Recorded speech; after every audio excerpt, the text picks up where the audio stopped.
대부분의 사람들은 인간에겐 오감만 있다고 확신하죠. 하지만 그게 완전한 진실은 아니에요. 미각, 촉각, 후각, 시각, 청각이 우리가 가진 유일한 것들은 아니에요. 과학자들은 사람에겐 총 9개에서 20개의 감각이 있다고 주장해요. 여기엔 온도 감각, 따뜻함을 느끼는 감각, 평형 감각, 균형 감각이 있어요. 또 시간 감각도 있어요. 비록 모든 사람들이 마지막 걸 갖고 있는 건 아니지만 말이죠. 우린 8개의 다른 혈액형만 있다고 생각해왔었죠? 하지만 사실 30개 이상의 알려진 혈액형 계열이 있어요.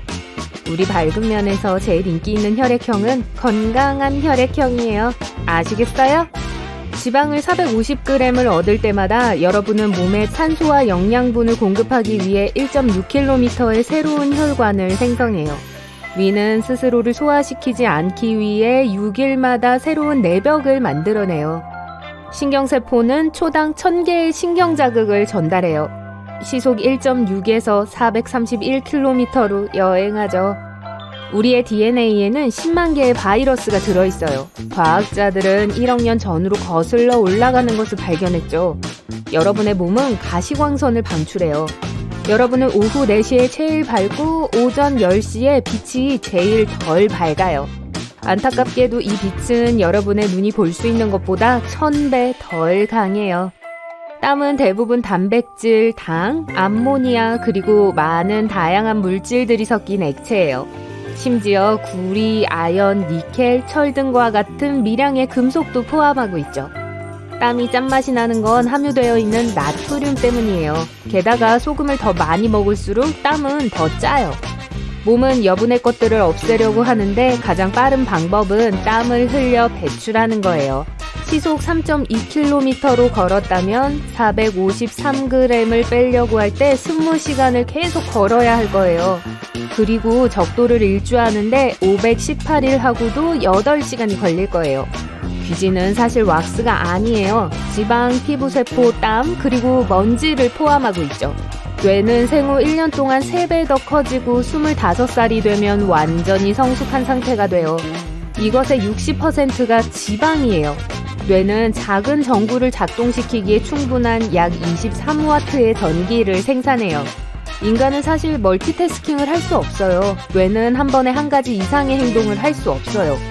그 사이를 왔다 갔다 하는데 이게 생각과 달리 시간을 절약해주지 못하며 여러분이 잘못할 가능성을 높이고 그 과정을 더 길어지게 해요. 시험을 봐야 하거나 중요한 일에 집중하려고 할 때 껌을 씹어보세요. 연구에 따르면 그게 여러분의 온전한 관심을 필요로 하는 일에 더 오랫동안 집중할 수 있게 돕는다고 해요. 연구에선 심지어 그게 카페인보다 더 좋은 시험 보조제라고 해요. 껌에는 특별한 게 없지만 씹는 행위가 여러분의 뇌를 깨워요. 하지만 효과는 길지 않아요. 20분 정도예요. 인간의 배아는 3개월이면 지문이 생겨요. 뼈는 콘크리트보다 4배 더 단단해요. 몸에서 가장 강한 뼈는 대퇴골이에요. 성인 몸무게의 30배까지 지탱할 수 있어요. 더욱 말도 안 되는 건 우리의 뼈가 복합물질로 이루어져 있는데 그 뜻은 뼈들이 동시에 단단하면서 탄력이 있다는 걸 의미해요.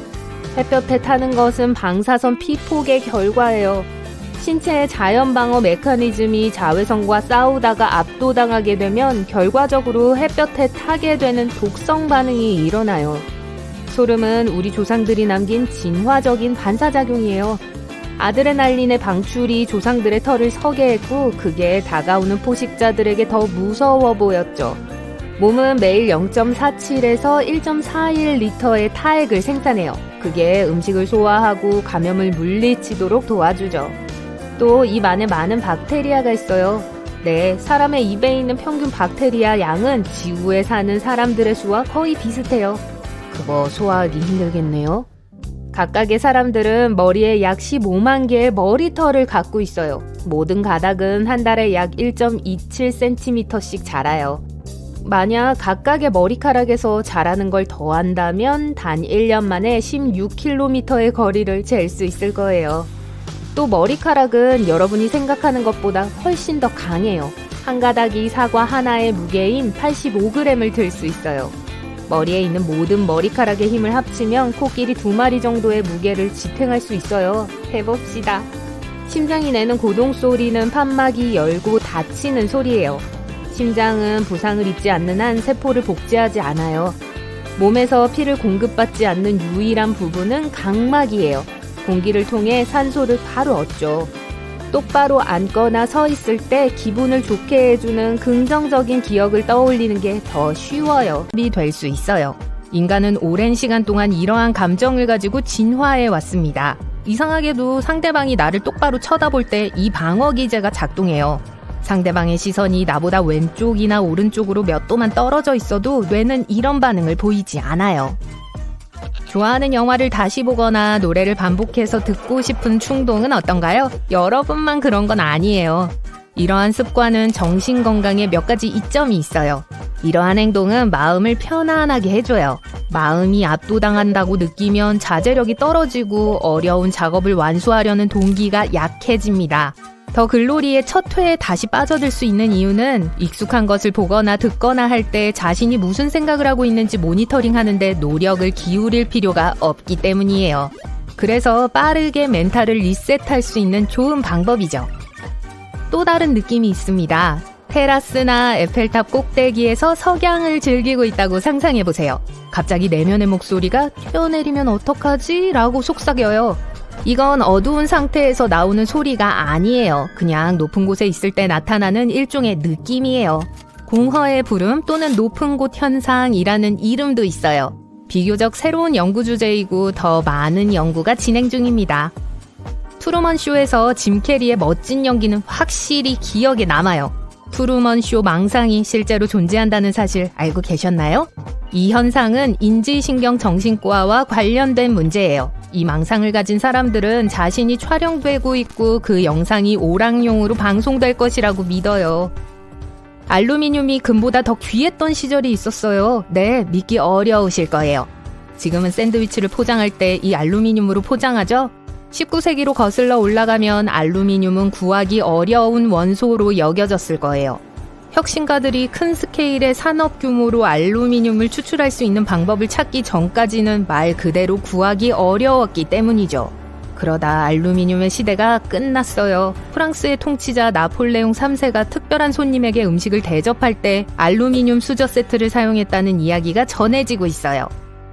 2009년에 열린 시간여행자 파티에 대해 이야기해 볼게요. 이론 물리학자 스티븐 호킹이 시간여행자들을 초대해 파티를 열었습니다. 어서오세요 시간여행자 여러분 이라는 문구가 적힌 커다란 현수막이 걸려 있었지만 아무도 나타나지 않았어요. 아마도 여행자들이 파티에 참석하지 않은 건 선약이 있어서 그랬을 거예요. 맹세컨대 그 멋진 파티에 아무도 오지 않아서 온 게 아니에요. 그냥 양파를 썰고 있었을 뿐이죠. 양파를 썰 때 눈물이 나는 이유는 무엇일까요? 특정 효소 때문이에요. 해결책이 있을까요? 다음에는 젖은 키친타월을 양파 옆에 있는 도마 위에 올려놓으세요. 효소에서 나오는 산성이 눈 대신 젖은 종이 쪽으로 향할 거예요.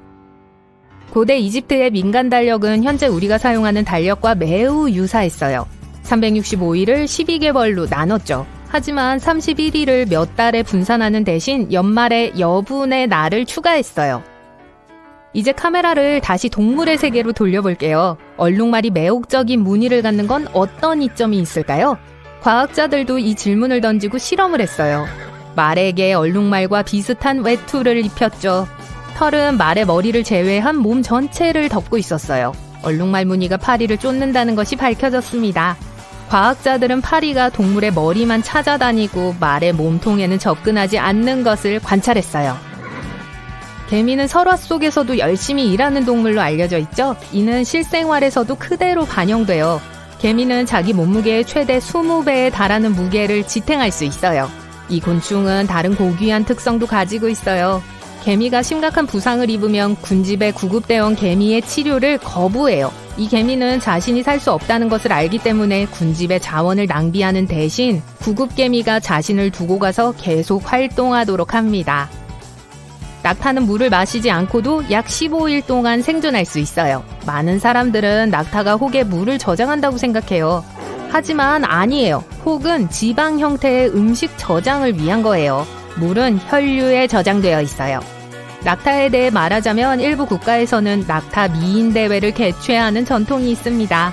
예를 들어 2022년 카타르 월드컵에서 낙타 미인 대회가 볼거리로 열렸었죠. 집안에서 거대한 지파리가 보이지만 여러분의 닌자 같은 손에서 도망칩니다. 며칠만 있으면 자연히 알아서 처리할 것이라고 생각할 수도 있지만 사실 지파리는 한 달에서 2달 정도 살 수 있어요. 다음 사실은 도로에서의 비상 상황에 관한 거예요. 탈착. 먹어도 안전할까? 가끔 감자에 있는 이상한 점들을 보고 궁금해합니다. 여기 먹을 것인가 버릴 것인가를 결정하는 10가지 사실이 있어요. 매년 미국에서만 거의 6천만 톤의 음식이 낭비된다는 걸 알고 있었나요? 생각해보세요. 이 수치는 미국의 모든 음식의 거의 40%가 낭비된다는 것을 의미합니다. 사람들은 재료에 확신이 없으면 음식을 버립니다. 조심하는 것은 이치에 맞지만 만약 그 음식이 이상하게 보이기만 할 뿐 먹기에 안전하다면 어떨까요? 목록의 첫 번째 항목은 소고기입니다. 고기에 관해서라면 사람들은 각별히 조심하게 됩니다. 가게에서 소고기를 산다고 상상해보세요. 나중에 보니까 고기에 갈색 점들이 있다는 걸 알게 됩니다. 즉시 버리기 전에 제 말을 끝까지 들어보세요. 이건 정상적인 현상입니다. 사실 쇠고기 안에서도 갈색층을 볼 수 있어요. 밝은 빨간색은 신선한 고기를 의미하죠. 꼭 그렇다고 말 순 없어요. 고기가 처음 잘릴 때는 젓갈색이에요. 만약 고기가 빠르게 진공 포장된다면 그 색깔을 유지할 거예요. 하지만 고기가 15분 정도 공기에 노출되면 산소는 빨간색으로 보이는 변화를 일으킬 것입니다. 생화학적 반응이 시작될 때 붉은색은 갈색으로 변할 수 있어요. 이 작업은 몇 시간이 걸릴 수 있습니다. 식료품점의 직원들은 소비자들이 갈색을 띠는 소고기를 꺼린다는 걸 알기 때문에 밝은 빨간색을 얻기 위해 하루에도 몇 번씩 고기를 갈아요. 만약 쇠고기가 산소 투과성 플라스틱에 쌓여있다면 그것은 산소에 노출된 후에 밝은 빨간색으로 변합니다. 고기에서 냄새가 나지 않고 신선해 보이고 제대로 보관되었다면 먹어도 안전합니다. 새우 껍질 아래에서 어두운 선을 발견한 적이 있나요? 소고기와 비슷해요. 새우살의 검은 선은 자연적인 현상입니다. 새우를 물에서 꺼낸 후에 점차 발생합니다. 고기는 산소에 노출되면 검은색은 시간이 지남에 따라 더 선명해져요. 여기에도 동물의 패턴 자체가 하나의 요인이 될 수 있습니다. 이 검은 선들은 새우에서 자연적으로 발생하는 변색일 수 있습니다. 고양이를 생각해보세요. 또한 다른 색깔의 패턴을 가지고 있지만 모두 같은 종입니다. 다음번에는 주방에서 작은 실험을 해보세요. 있습니다. 2마리의 새우를 나란히 놓고 새우의 색깔 패턴의 작은 차이를 관찰하세요. 새우는 더 이상 먹을 수 없게 되면 뚜렷한 악취가 나기 때문에 냄새와 맛이 신선하다면 버리지 마세요. 곰팡이 핀 요거트를 먹어야 할까요? 표면에 있는 녹색 물질은 입맛이 떨어지지만 그걸 퍼낸다면 아래에 있는 요거트는 깨끗한 것처럼 보일 거예요. 간단한 대답은 버리세요. 그 곰팡이는 위에서만 보이지만 아마 깊이 들어갔을 겁니다. 맛이 없을 것은 말할 것도 없습니다. 많은 곰팡이들은 무해하지만 어떤 곰팡이들은 독성 물질을 생산합니다. 녹색 곰팡이는 페니실름의 한 종류입니다. 이 단어가 친숙하게 들리나요? 항생제 페니실린에 사용된 것과 같은 종류의 곰팡이입니다. 너무 흥분하지 마세요. 곰팡이가 핀 요거트를 먹는다고 박테리아 감염이 마법처럼 치료되지는 않을 거예요. 그저 유제품을 망칠 뿐입니다. 2013년에 한 계열의 요거트와 관련된 발병이 있었습니다. 그 회사는 평소처럼 제품을 가게에 넘겼어요. 얼마 후 고객의 불만이 있었습니다. 요거트가 수프처럼 보였고 정말 오래된 맛이 났다고 했어요. 곰팡이의 일종이 이산화탄소를 방출하는 것으로 밝혀졌습니다. 그것은 제품을 거품이 나고 부풀게 만들었습니다. 그 회사와 다른 독립과학자들은 문제의 이 곰팡이가 사람들에게 해롭지 않다고 말했습니다. 하지만 200명 이상의 사람들이 영향을 받았다고 보고했어요. 그래서 이런 일은 여전히 일어날 수 있습니다. 본인의 직감을 믿으세요. 새로 개봉한 포장지에서 곰팡이를 발견한다면 제조업체에 문의하세요. 시스템 문제를 회사에 알리고 잠재적인 미래 제품 낭비를 방지함으로써 다른 사람들이 동일한 환경에 직면하는 것을 방지할 수 있습니다. 게다가 회사는 아마도 보상을 하고 싶어 할 것이에요. 새 요거트를 주거나 무료 제품을 위한 쿠폰을 제공할 수도 있어요. 아보카도는 왜 가끔 안에 갈색 점이 있을까요? 엄밀히 말하면 먹을 수 있지만 먹고 싶은 기분이 들지 않을 거예요. 아보카도는 비타민 C, E, K와 B6와 같은 많은 비타민의 원천이고 마그네슘, 칼륨 등의 건강에 좋은 성분이 많이 들었습니다. 아보카도는 그런 건강식물이 되기 위해 열심히 일해요. 이 안에는 영양분, 물, 당분이 흐르고 있어요. 네, 엄밀히 말하면 아보카도는 과일이에요. 어쨌든 아보카도는 정맥과 같은 수송 경로를 가지고 있어요. 이런 경로는 일반적으로 우리에게 보이지 않습니다. 뭔가 비정상적으로 될 때까지는요. 아보카도가 너무 추운 온도에서 필요 이상으로 오랜 시간 동안 저장되는 경우죠. 그 결과 조직세포가 약화되고 악화되기 시작할 수 있어요. 전문가들은 아보카도가 수확된 후에 우리가 과일을 사기 전에 냉장고에 몇 주 동안 머무르면 혈관 갈색화가 일어날 수 있다고 말합니다. 이런 현상은 아보카도를 며칠 동안 실온에 두면 나타납니다. 너무 심하게 자책하지 마세요. 여러분 잘못이 아니에요. 그렇다면 먹어야 할까요? 아니면 버려야 할까요? 갈색 점박이 아보카도는 먹을 수 있지만 먼저 맛을 보는 게 좋을 거예요. 일반적인 것에 비해 맛이 없을 수도 있습니다. 감자 껍질 아래 하얀 부분은 어떨까요? 먹어도 될까요? 버려야 할까요? 검은 멍 자국 같지만 검은색은 아닙니다. 만약 감자의 바깥층이 정상적으로 보인다면 그 이상하게 생긴 하얀 매듭은 곰팡이가 아니에요. 곰팡이가 핀 감자는 변질됩니다. 길거리에서 소화전을 보면 높이가 0.9m 정도라고 생각할 수 있습니다. 하지만 전 세계 소방관에게 물을 공급하는 데 사용되는 이 장치의 실제 크기는 그 2배에 달해요. 지하에 숨어있는 나머지 소화전까지 포함하면 더 커지죠. 소화전은 대부분 빨간색인데 도시 디자인의 문제만은 아니에요. 우선 소방관이 필요할 때 빨리 발견할 수 있도록 밝고 쉽게 눈에 띄는 색상이어야 합니다. 소화전의 색상 선택은 소화전에 담을 수 있는 물의 양에 따라 달라져요. 위치에 따라 다를 수 있지만 빨간색 소화전은 분당 1890리터의 물을 뿌릴 수 있고 주황색 소화전은 최소 9780리터의 물을 뿌릴 수 있습니다. 녹색 소화전은 대부분 분당 5680리터의 물을 처리할 수 있고 가장 많은 양의 물을 담을 수 있는 파란색 소화전은 일반적으로 5680리터 이상을 담을 수 있습니다. 볼링 팬 여러분, 볼링공에 금이 가면 정말 짜증나지 않나요? 대부분의 볼링공은 잘못된 보관이나 온도 급상승으로 인해 손상될 수 있다고 해요. 이미 금이 간 볼링공이라면 실제로 볼링공 안에 무엇이 들어있는지 궁금하지 않으세요? 한번 살펴보죠. 볼링공의 내부 코어는 대부분 칼슘이나 산화철과 같은 금속 산화물 분말로 만들어집니다. 여기에 레진 및 촉매제를 섞어 전체 혼합물을 굳혀요. 따라서 지금 볼링공 내부에 보이는 전구 모양은 사실 볼링공의 가장 무거운 부분이에요. 또한 볼링공이 레인을 내려갈 때 회전하는 방식에도 영향을 미치죠.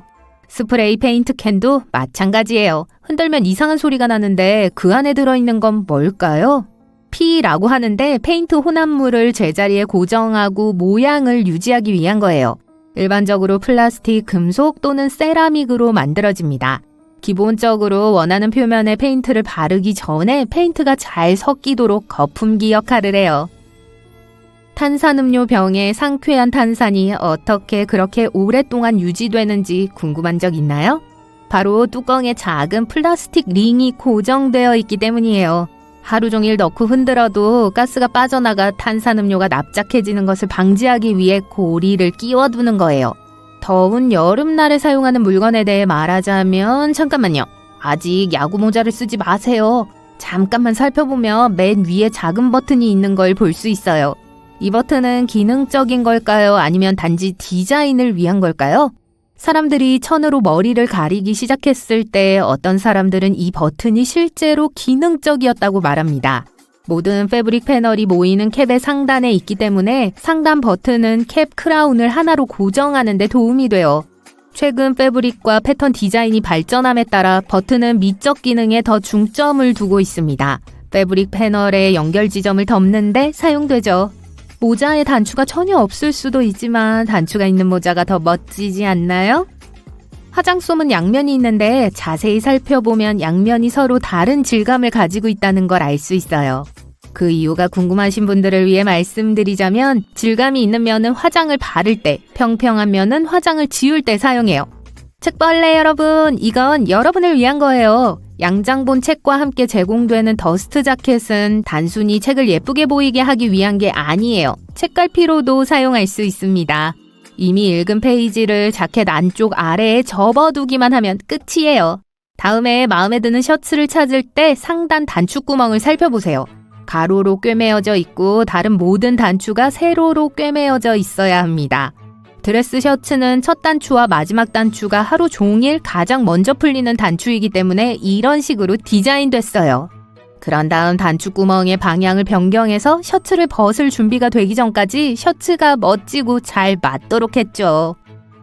요즘에는 이 멋진 디저트 없이 살았다는 걸 상상하기 어려울 정도로 다양한 변형이 있습니다. 다양한 종류의 쿠키도 아이스크림이나 초콜릿칩 쿠키 케이크는 거의 모든 곳에서 찾아볼 수 있어요. 하지만 이 유명한 쿠키는 사실 1930년에야 발명됐어요. 루스 그레이브스 웨이크필드라는 여성이 손님이 오기를 기다리며 초콜릿 쿠키를 준비하고 있었다는 이야기가 전해져 내려옵니다. 그녀는 곧 클래식 쿠키의 중요한 재료인 베이커리 초콜릿이 부족하다는 사실을 알게 됐어요. 그래서 약간 달콤한 초콜릿 블록을 잘게 썰어 넣었습니다. 오븐의 열을 고려할 때 반죽 전체에 골고루 퍼질 거라고 생각하면서요. 모든 것이 계획대로 진행되진 않았지만 지금 우리가 사랑하고 있는 이 현대적인 디저트가 탄생한 거니까 실패한 게 다행이죠. 인기 스낵에 대해 말하자면 감자칩은 초콜릿칩 쿠키보다 훨씬 더 젊습니다. 적어도 역사적으로는요. 그게 어떻게 발명되었는지 설명하려는 많은 이야기가 있습니다. 그중 하나는 이래요. 뉴욕에 사는 조지 크럼이라는 요리사가 1953년에 칩을 만들었습니다. 그는 고객 중 한 명이 감자튀김에 대해 좋은 평가를 하지 않자 다른 조리법을 시도하기로 결정했어요. 감자튀김이 너무 두껍고 퍽퍽하다는 거였는데요. 크럼은 감자를 얇게 썰어 갈색이 될 때까지 튀긴 요리를 생각해냈죠. 사람들은 이 요리가 정말 마음에 들었고 처음으로 선보인 감자칩을 두 팔 벌려 환영했습니다. 아이스크림 드실 분! 이 이야기가 사실이라면 과거 1904년 세인트루이스 만국 박람회에서 한 아이스크림 가게 주인이 음식을 담을 컵이 다 떨어졌다고 해요. 그래서 그는 와플을 원뿔 모양으로 너 세탁해도 안전해요. 주방 청소용품 얘기가 나와서 말인데요. 주방 세제로 할 수 있는 게 많습니다. 야외 가구를 닦는 일 같은 거요. 따뜻한 물에 주방 세제를 조금 넣고 그 용액을 사용하여 천으로 야외 가구를 닦아냈어요. 마지막으로 정원 호스를 사용하여 깨끗하게 헹구세요. 옷에 묻은 기름 얼룩을 없애기 위해 주방 세제를 사용할 수 있습니다. 파스타 소스든 샐러드 드레싱이든요. 음식을 흘릴 때가 있잖아요. 얼룩에 약간의 세제를 바르고 물로 헹구세요. 얇은 옷은 색이 없는 비누를 사용하세요. 더 잘 안 빠진 얼룩은 주방 세제에 잠시 담궈두었다가 평소처럼 옷을 세탁기를 사용하세요. 그리고 턱받이 사용을 고려해보세요. 무슨 방법을 써도 옷장이 정리되지 않고 여전히 큰 옷 더미에 압도된다면 효과적이고 간단한 방법이 있습니다. 하나 사면 하나 버리기 규칙이에요. 새 옷을 살 때마다 이미 가지고 있는 한 옷을 없앨 필요가 있다는 뜻이죠. 항상 공간을 청소하게 된다는 의미이기도 하죠. 옷장에서 무언가를 더 쉽게 찾을 수 있도록 하려면 가장 많이 사용하는 물건은 눈높이에 두세요. 그러면 급할 때 쉽게 찾고 꺼낼 수 있습니다.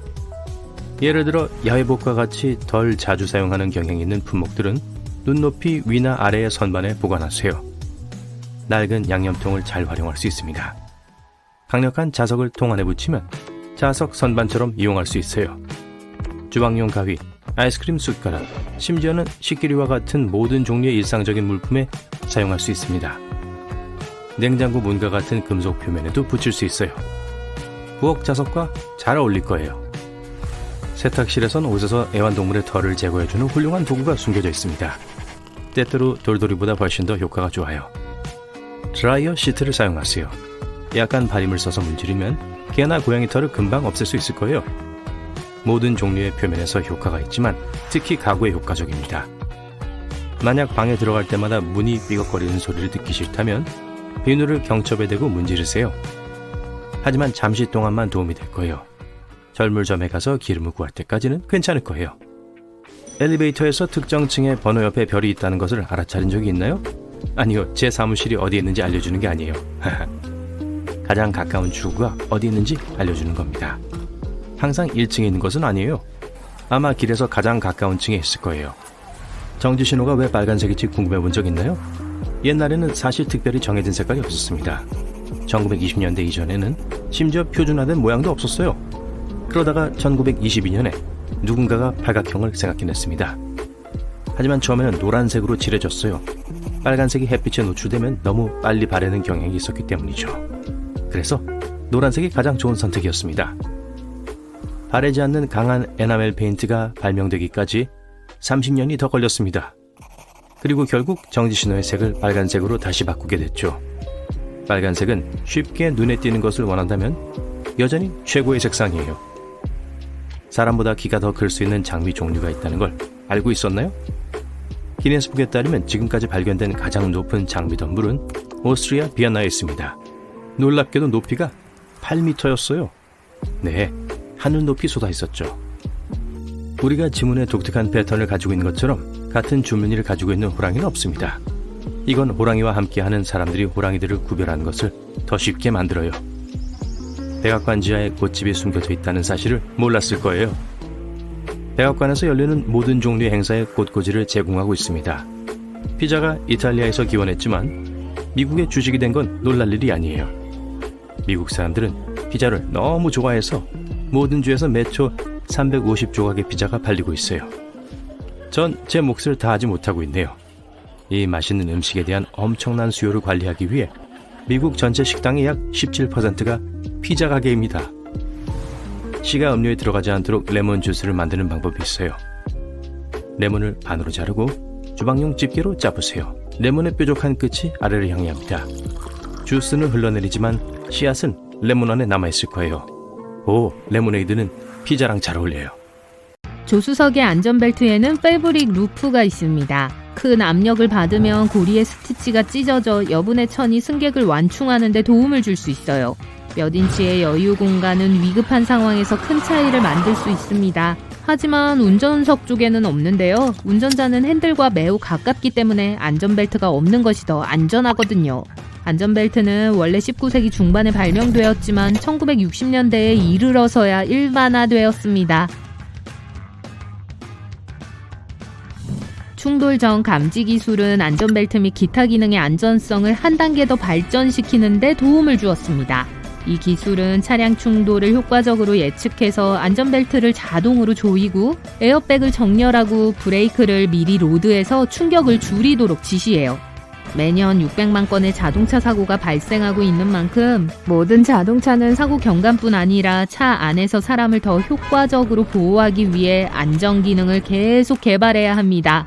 자동차 자체를 구성하는 소재는 알루미늄과 마그네슘 합금에서 탄소 섬유 복합재에 이르기까지 지난 25년 동안 대체되어 오기 시작했습니다. 이러한 경량 소재는 연비 효율을 높여줄 뿐만 아니라 자동차가 사고를 당했을 때 크럼플 존을 만들어줍니다. 자동차가 다른 물체와 충돌할 때 크럼플 존은 충돌로 인한 에너지를 흡수해요. 이로 인해 차량에 더 많은 손상이 발생하는 것처럼 보이지만 승객에게 가해지는 충격을 방지하는 데 도움이 되죠. 앞뒤 범퍼는 매우 과소평가되어 있는데 자동차에 사용된 오랜 역사 덕에 사용하지 않은 시기를 상상할 수 없어요. 범퍼는 1800년대 후반에 발명되었습니다. 수년에 걸쳐 진화해왔기 때문에 우리가 범퍼가 있다는 사실조차 깨닫지 못할 정도예요. 하지만 범퍼는 단단한 철근 주위에 압축성 폼이나 플라스틱으로 구성된 외부 커버 아래에서 조용히 기다리고 있습니다. 차량의 모든 창문은 유리로 만들어졌지만 앞유리는 비산 방지 버전으로 제작됐어요. 라미네이트 처리되어 있어 어떤 충격에도 유리 파편이 앞좌석으로 떨어질 염려가 없습니다. 일반 유리는 1950년대까지 사용됐어요. 자동차가 대중화되면서 안전을 보장하기 위해 유리를 개조하기 시작했죠. 에어백은 항상 존재했던 또 다른 일반적인 기능처럼 보이는데요. 사실 1968년에 처음 발명되어 시대를 앞서 나갔습니다. 에어백은 서서히 인기를 얻었고 자동차에 대한 안전 예방 조치를 통해 결국 1998년에야 모든 자동차에 의무적으로 장착할 수 있게 됐어요. 이후 에어백은 스티어링 휠 내부의 에어백에서 발전했습니다. 오늘날에는 차량에 따라 차량 전체에 배치되어 모든 잠재적 승객을 보호할 수 있어요. 온보드 컴퓨터에 연결된 충돌 센서는 충돌이 발생하면 이를 감지하여 에어백을 작동시켜 수밀리초 내에 부풀려 눈 깜짝할 사이에 승객을 안전하게 보호해요. 날씨를 예측하기는 어렵고 도로의 접지력을 판단하는 것은 더더욱 어려울 수 있어요. 1960년대 후반 차량에 잠김 방지 제동 시스템 ABS가 도입되었습니다. 그 이전에는 1908년까지 거슬러 올라가는 설계로 많은 항공기에 사용됐어요. ABS는 곧 모든 차량의 필수품이 되어 미끄러운 노면에서 트랙션을 유지하고 제동 시 완벽한 제어를 보장합니다. 오늘날 ABS는 매우 발전해서 최신 버전에서는 강한 맞바람이 불 때 더 잘 감지할 수 있게 됐어요. 1948년에 처음 발명된 크루즈 컨트롤은 수십 년 동안 지속적으로 발전해 왔습니다. 오늘날 어댑티드 크루즈 컨트롤은 차량이 정속 주행 중 전방에 느린 차량이 감지되면 속도를 조절해서 앞차와 속도를 맞추는 기능이에요. 다른 고급 버전은 앞차가 같은 속도로 주행하는 것을 확인한 후 차량이 완전히 정지하도록 할 수도 있어요. 길고 외로운 도로를 몇 시간 동안 운전하다 보면 상향등을 켜는 걸 잊어버리기 쉽습니다. 자동 상향등은 빠르게 보편화되고 있어요. 첨단 카메라 모듈은 통과하는 빛의 종류를 쉽게 파악하여 하이빔이 필요한 시점을 확인할 수 있습니다.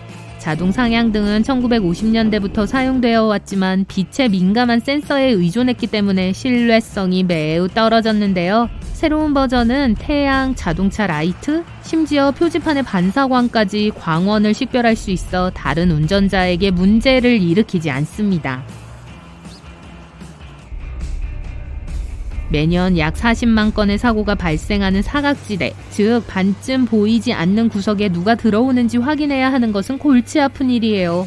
차량 후방 범퍼에 장착된 태양열 센서와 사각지대 모니터링 시스템은 인접 차선을 감시하고 식별해요. 이러한 시스템은 대시보드에 불빛이 깜빡이거나 경고음이 울리는 방식으로 운전자에게 옆 차선에 차량이 있을 수 있음을 알려줍니다. 이러한 방식으로 사각지대로 인해 발생하는 많은 문제를 완화하는 데 도움이 됩니다. 매년 160만 건의 교통사고가 문자메시지와 운전으로 인해 발생하며 일반적으로 피로는 전체 교통사고의 최대 10%를 차지합니다. 운전자 주의 모니터는 이 두 가지 통계를 완화하는 데 도움이 돼요. 이 시스템은 운전자가 도로에 주의를 기울이고 있는지 확인하기 위해 차량의 움직임과 스티어링 고정 정도를 모니터링하는 센서를 통해 작동합니다. 운전자가 완전히 깨어있지 않거나 휴대폰으로 인해 약간 주의가 산만하다고 판단되면 시스템이 휴식 시간을 제한하는 신호를 보내요. 타이어는 자동차에서 가장 중요한 부품 중 하나이며 운전자의 모든 주행과 밀접한 관계를 맺고 있습니다. 많은 안전 기능이 타이어 자체의 독립적인 기능에 의존해요. 그렇기 때문에 타이어를 항상 최상의 상태로 유지하는 것이 매우 중요합니다. 타이어 공기압 모니터링 시스템은 4개의 타이어 모두의 공기압을 점검하여 타이어가 파열될 위험을 피하기 위해 공기압을 높여야 하는 시기를 알려줍니다. 끊임없는 기술 발전으로 장거리 주행 시에도 안전하게 운전할 수 있어요. 차선 이탈 경고는 도로의 선에 초점을 맞춰 차량이 차선 안에 머물도록 해요. 차량이 신호 없이도 도로의 선을 넘어가기 시작하면 카메라 기반 기능이 이를 식별해서 운전자에게 신호를 보내죠. 차선 유지 보조 기능은 차량이 경계 차선을 침범할 때와 동일한 방식으로 식별해요. 차량이 너무 가까워지면 스티어링을 재조정하고 차량을 적절한 차선 내에서 중앙으로 이동시켜요. 고급 차량의 다른 기능에는 자율주행 기능이 있습니다. 오토파일럿 시스템은 크루즈 컨트롤의 수준을 한 단계 끌어올렸어요. 설정된 속도를 유지하면서 차량이 의도한 차선 내에서 스스로 조향할 수 있을 뿐만 아니라 필요할 때 차선을 변경하여 더욱 효율적인 주행이